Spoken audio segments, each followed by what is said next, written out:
오늘까지 우리는 6번에 걸쳐 고린도 전서의 말씀을 함께 나눴습니다. 고린도 교회는 장점이 많았고 그들의 그러한 역량은 충분히 높은 수준에 있었습니다. 그러나 그들에게는 사랑이 없었고 결국 그들이 가진 장점은 문제가 그리고 갈등으로 변하게 되었습니다. 그리고 바울은 그들의 그러한 문제에 대한 해결책으로 사랑을 통해 교회의 덕을 세워야 하고 때로는 자신이 할 수 있는 그 권리를 포기해서 신앙이 연약한 지체들에게 덕을 세우는 일로 이어져야 한다라고 이야기하고 있습니다. 그 이유가 15장에서 말했듯이 우리에게는 부활이라고 하는 소망이 있고 그러한 우리의 믿음의 행위와 고백의 삶은 결코 헛되지 않는 그러한 일들이기 때문이죠. 그리고 바울은 15장의 그 부활의 말씀을 이어서 16장에 그렇다면 부활을 소망하는 그 부활의 소망을 갖고 살아가는 성도들이 모인 교회의 모습은 어떠해야 되는가를 이야기하며 고린도 전서의 말씀을 마무리하고 있습니다. 우리 한번 고린도 전서 15장 58절 말씀을 먼저 읽어볼까요? 같이 읽어보겠습니다. 그러므로 내 사랑하는 형제들아 결실하며 흔들리지 말고 항상 주의 일에 더욱 힘쓰는 자들이 되라. 이는 너희 수고가 주 안에서 헛되지 않은 줄 알미라. 아멘.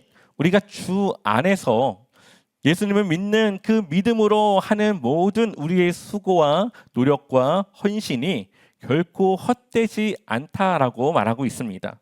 우리가 하는 일들은 그냥 착한 사람이 되기 위한 것도 아니고 그냥 내 성품이 착하게 변화되기 위해 그런 것도 아니고 예수님께서 우리에게 말씀하신 그 말씀을 내가 순종하기 위해 내 뜻을 접고 하나님의 뜻을 먼저 생각하는 그러한 삶으로 살아가는 것이죠. 그러나 그것이 때로는 나에게 손해가 될 수도 있고 때로는 그것이 내 삶의 문제로 다가올 수도 있고 때로는 그것으로 인해 예상치 못한 일들을 만날 수 있는 내가 예상하지 못한 일로 연결될지라도 그것은 결코 헛되지 않은 수고라고 말하고 있습니다. 그렇기 때문에 우리의 하나님을 향한 이 믿음을 흔들리지 않고 견실하게 붙잡아 굳게 그것을 지키라고 말하고 있죠. 그러면서 16장에 제일 처음 말하는 게 바로 연보에 대한 이야기입니다. 갑자기 왜 연보를 이야기하는지 우리가 좀 의아할 수 있겠지만 그들에게 있어서 당시에 이 연보는 이제 선교 헌금과 같은 그런 헌금을 지칭하는 그 개념의 단어인데 좀 중요한 일들로 또 그것이 중요한 쓰임으로 작용되었기 때문입니다. 그리고 16장에 그러한 바울의 여러 가지 그들이 해야 될 그러한 겉면은 이 우리의 신앙은 단지 교리를 알고 지식을 쌓는 것에서 그치는 것이 아니라 결국은 부활을 믿는 그러한 성도의 삶은 그것이 삶으로 실천되어져야 함을 우리에게 말하고 있는 것이죠. 고린도전서 16장 1절을 보면 성도들을 도우려고 모으는 헌금에 대하여 말합니다. 내가 갈라디아 여러 교회에 지시한 것과 같이 여러분도 그대로 하십시오. 그리고 2절 우리 같이 한번 읽어보겠습니다. 매주 첫날에 여러분은 저마다 수입에 따라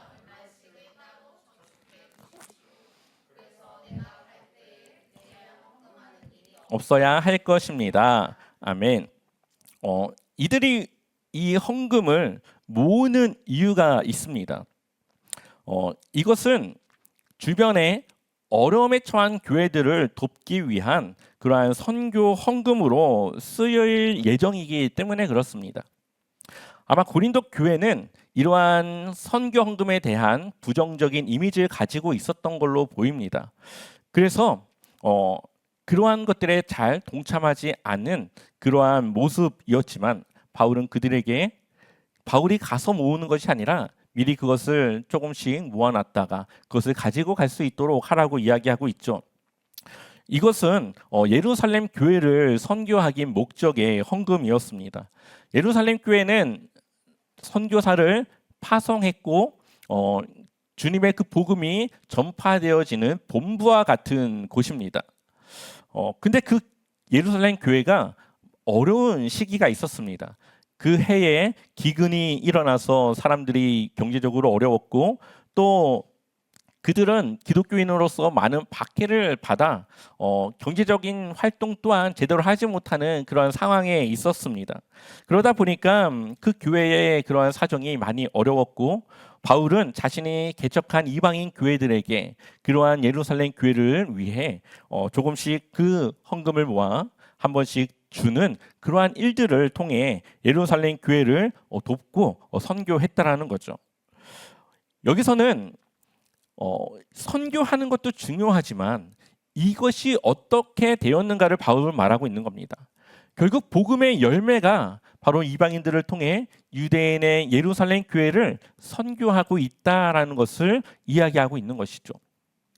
원래는 유대인들은 이방인들에게 복음을 전하는 것을 싫어했고 자신들만 구원을 받아야 될 대상으로 생각했는데 예수님의 복음은 하나님은 우리에게 원하시는 그러한 교회는 인간의 종을 넘어 서로의 그 계급을 넘어 서로를 돕고 함께하는 교회가 되어줘야 함을 지금 보여주고 있는 겁니다. 그래서 여기서는 헌금을 모으는 것에 중심이 있는 것이 아니라 서로 다른 교회가 주님의 복음을 위해 하나 되어지고 있음을 지금 말하고 있는 것이죠. 예루살렘 교회와 이 고린도 교회가 무슨 교류가 있었겠습니까? 바울이야 왔다 갔다 하지만 다른 이 교회들의 성도들은 서로 몰랐을 겁니다. 그럼에도 주님의 몸된 교회, 모든 교회의 머리 대신 예수님을 중심으로 교회가 함께 연합하고 서로를 돕는 그러한 모습을 보여주고 있습니다. 바로 이것이 교회다운 교회의 모습이고 부활의 소망을 가지고 살아가는 성도들이 누군가를 돕는 그러한 이유와 그 모습이라는 것을 보여주고 있는 것이죠. 현대 사회는 흔히 소비의 시대라고 이야기를 하죠. 그냥 소비하는 것이 아니라 내가 이것을 소비하면 나에게 이익이 있을까? 내가 이것을 지불한 만큼의 대가가 나에게 있을까? 가치가 있을까? 내가 소비한 만큼 무엇이 나에게 돌아올까를 고민하며 소비를 하는 시대입니다. 많은 그리스도인들도 어떻게 보면 신앙생활을 그렇게 하고 있죠. 내가 이 교회를 가면서 이 교회는 나에게 무엇을 줄 수 있을까? 내가 이 교회를 통해서 무엇에 대한 무엇을 받을 수 있을까? 그 교회 프로그램이 나에게 맞을까? 그 교회의 시설이 내가 사용하기에 괜찮을까? 많은 그리스도인들이 교회를 선택하고 그것을 가는 데 있어서 그러한 것들을 고민하고 가게 됩니다. 그것이 꼭 나쁘다라는 것이 아니라 그러한 시대를 우리는 살아가고 있고 어쩔 수 없이 그러한 것을 안 볼 수가 없는 것이죠. 그러나 교회라고 하는 곳의 그러한 근본적인 모습을 보면 교회는 그리스도의 은혜와 그 사랑을 받지만 그만큼을 또 주고 나눠야 하는 곳이라는 것을 우리는 기억해야 합니다. 그러한 면에서 지금 고린도 교회를 향하여 바울은 그러한 주님의 그 사랑을 받았으니 이제는 그것을 나눠야 된다는 것을 말하고 있는 것이죠.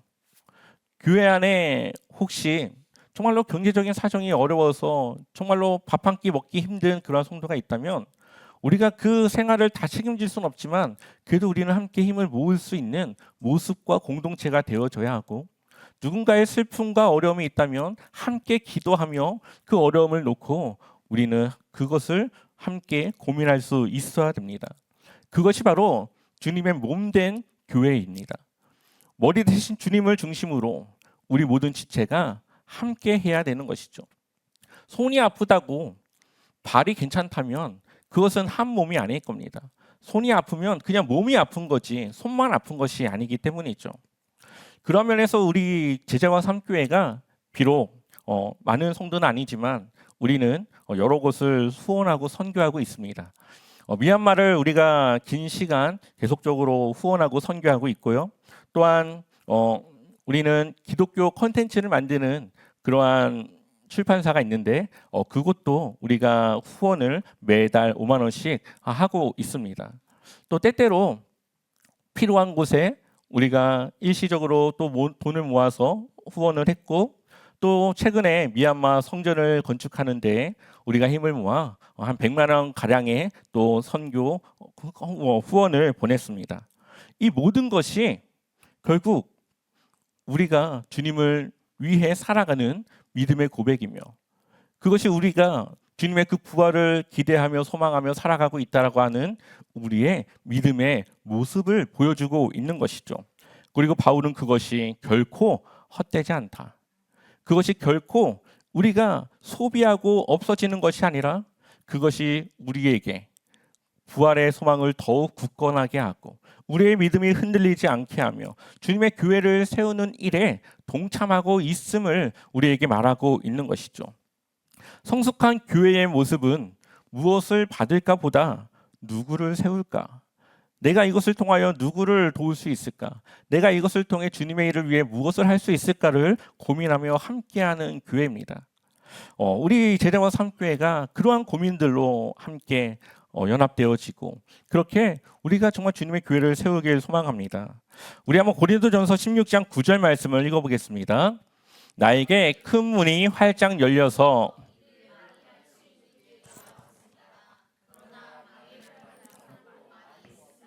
아멘. 아마 지금 바울은 에베소 지역에 있는 걸로 보입니다. 그런데 그 에베소 지역에 있는 이유가 하나님의 일들이 많이 일어나고 있어서라고 이야기하죠. 근데 그 일이 많이 일어나고 있는 이유를 많은 대적이 있어서라고 이야기하고 있습니다. 사도행전 19장을 보게 되면은 에베소 지역에서 바울이 선교 여행을 할 때 귀신을 내어 쫓기도 하고 또 설교했더니 사람들이 마술책도 불태우고 자신의 우상을 버리기도 하고 많은 사람들의 변화와 복음의 능력을 보여주게 됩니다. 근데 그에 반해서 바울을 싫어하고 내쫓으려고 하는 그러한 세력도 만만치 않았다라는 것을 보여주고 있죠. 하나님의 일이 일어나고 하나님의 일이 진행되어지는 그 과정에는 대부분 그 방해가 있다라는 것을 보여주고 있습니다. 우리는 흔히 무엇을 하다가 방해가 되면 이건 하나님의 뜻이 아닌가 보다 하고 그만두지만 오히려 그것이 하나님의 일을 해야 되는 그러한 일이라는 것을 보여주는 일이기도 합니다. 십자가가 없는 부활이 없고 고통이 없는 영광이 없듯이 하나님의 일이 진행되기 위해서는 사단의 방해를 우리는 견뎌내고 이겨낼 수 있어야 된다라는 거죠. 마치 근육을 키우기 위해서 운동을 하면은 근육통이 옵니다. 이것은 아프지만 근육이 자라나고 있다라고 하는 증거로 나타나는 것이죠. 마찬가지로 교회가 성장하고 커지는 그 과정에는 교회 안에 크고 작은 일들이 일어나게 됩니다. 그런데 그것을 이겨내면 그것을 잘 감싸서 그것을 잘 봉합하면 그 교회는 성장하고 성숙해지는 것이고 그것을 하지 못하면 교회는 분열되고 갈등을 이제는 키우게 되는 것이죠. 그것에 우리가 함께 해야 되는 것은 문제가 있을 때 내 입장이 아니라 나에게 어떠한 사명이 있는가? 내가 이 교회에 나오는 이유가 무엇인가? 내가 주님이 주신 그 사명을 어떻게 감당해야 되는가를 고민해야 됩니다. 그럴 때 우리는 내 입장이 아니라 주님의 입장에서 한 성도를 바라보고 그 문제를 바라보고 그것을 주님의 그 뜻 안에서 아름답게 해결하며 그렇게 우리는 더 단단해지고 하나 되어지고 뭉쳐질 수 있는 것이죠. 여러분들의 삶에도 신앙이 성숙해질수록 신앙이 성장할수록 더 큰 문제를 마주하게 됩니다. 그것은 여러분들이 그것을 감당할 만한 믿음이 있기 때문에 그러한 일들이 일어나는 것이죠. 우리는 그럴 때마다 왜 이렇게 내 삶이 힘들까를 묻기보다 내가 이러한 일들을 통해 어떻게 준비될까를 무엇을 준비해야 될까를 주님께 기도하며 우리의 신앙을 더욱더 단단하게 세워나가는 그러한 과정으로 이겨내야 되는 것이죠. 그래서 하나님의 일이 진행되어지는 곳에는 반드시 그러한 방해가 있지만 우리는 그것을 이겨냄으로써 우리의 신앙이 또 우리의 교회가 성장할 수 있음을 기억해야 됩니다. 마지막으로 우리가 세 번째로 보아야 될 것은 교회를 세우는 것은 바로 사랑이라는 것을 우리는 다시 한번 기억해야 됩니다.